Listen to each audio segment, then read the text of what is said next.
اللي دايما حريصة كل الحرص وبتبقى فرحانة، يعني فرحة كبيرة بهذه الاحتفالية.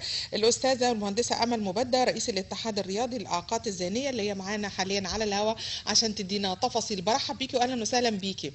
اهلا وسهلا بحضرتك يا فندم. كل سنة وحضرتك طيبة وبخير. وانت بألف خير يا حبيبتي، ومصر كلها بخير، وكل الاسماعيلاويه بخير يا رب. يعني بقالنا طبعا كام شهر كده منتظرين، انتظرنا هذه الاحتفالية، وكنا منتظرين بالفعل الاحتفالية الجميلة دي. يمكن عطلها شوية الانتخابات الرئاسية وغيرها، لكن كنا برضو منتظرينها، وبالفعل كانت احتفالية رائعة، وبنقول لك ألف ألف مبروك على نجاحها وعلى الحاجات الجميلة اللي بنشوفها من خلال هذه الاحتفالية. اشكرك، ربنا يخليكي، وشكرا لذوقك. ويعني هي احتفاليه بتفرح مصر كلها الحمد لله، وبتفرح الاهالي والولاد يعني هي حاجه مبهجه كده، بقت مصر كلها بتستناها يعني. الحمد شكر لله. ربنا يعني.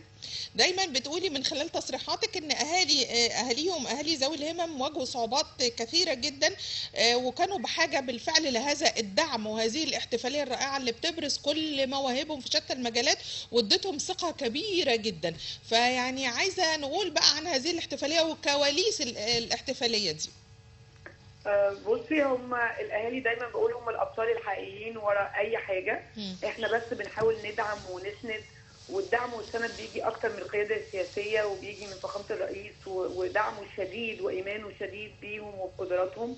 وده كان باين قوي في النسخه الخامسه الحمد لله. وقد ايه هو يعني الحقيقه كل نسخه، يعني هو قد ايه بيتفاعل مع الولاد وبيديهم وقته وبيديهم بيكبر خاطر وبيبقى فخور بيهم وهم فخورين بيه. مم. الكواليس بقى كتيره، يعني احنا بنجهز الاحتفاليه، المفروض كانت تتعمل في شهر ديسمبر اللي فات، مم. واتاجلت عشان احداث غزه مم. وبعد كده الانتخابات الرئاسيه، فاحنا تخيلنا انها مش هتتعمل السنه دي يعني. مم.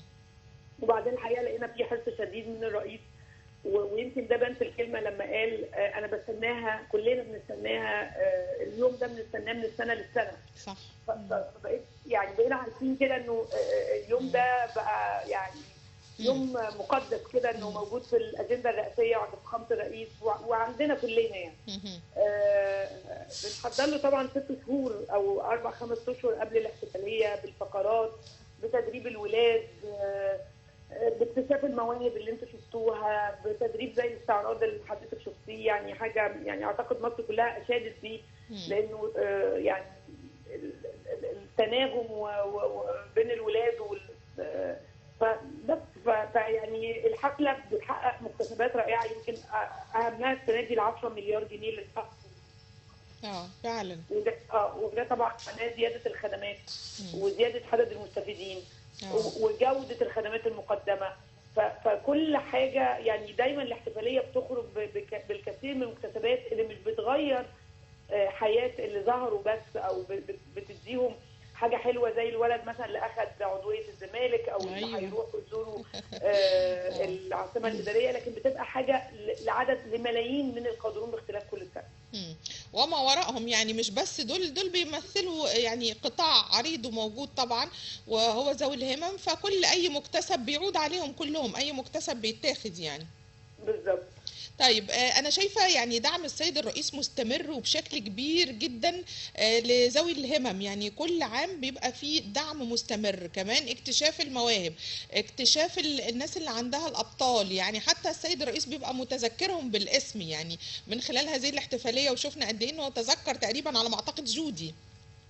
جودي وتاليا. اه، تذكرهم بالاسم. ايوه، هم بصي الحمد لله الولاد بقوا نجوم، امم. يعني بيظهروا وبقى عندهم ثقه بنفسهم وثقه بقدراتهم، وبقوا ما عندهمش احساس ان احنا ناقصين حاجه، هم حقيقي مش ناقصين. امم. فالدعم اللي بياخدوه الجلوري او عايز المجد اللي بيظهر بعد الاحتفاليه، واستضافه القنوات ليهم، كل طبعا. الحاجات دي بتحطهم هم واهاليهم في مكان هم كانوا يستحقوه من زمان، بس اكيد. يعني امم. يعني اتاخرت. بس الحمد لله بوجود الرئيس الدنيا اختلفت يعني. طيب استاذ امل، يعني اكتشاف المواهب والبحث عنه، وبعدين انتوا مش بتختاروا مثلا عناصر معينه بذاتها، لا ده انتوا بتجوبوا كل المحافظات، وبتجيبوا من كل المحافظات من شرقها لغربها زي ما بيقولوا. بالفعل ده بتجدوا فيه صعوبه عشان توصلوا لكل الاماكن دي، ويبقى كله ممثل في هذه الاحتفاليه؟ معلش حضرتك عيدي السؤال تاني. يعني انا بسأل عن ان انتوا بتجوبوا كل المحافظات عشان تقدروا توصلوا لكل النماذج الممثلة في احتفالية قادرون باختلاف، ده بتجدوا فيه صعوبة؟ لا، يعني احنا بنعمل اختبارات وبيتقدم لها ناس كتيره وبننقي افضل النماذج اللي تظهر قد ايه هم متفوقين وموهوبين في كل واحد في مكانه او في مجاله يعني. احنا طبعا عارفين ان انت بتبقي مشغوله ووقتك يعني ثمين، فطبعا بشكرك على هذه المداخله الجميله. انا اتشرفت بحضراتكم جدا، ودايما القناه الرابعه لها يعني في القلب يعني. اشكرك جدا الاستاذه المهندسه امل مبدع رئيس الاتحاد الرياضي للاعاقات الذهنيه، وبنقول لك الف الف مبروك على نجاح قادرون باختلاف، لان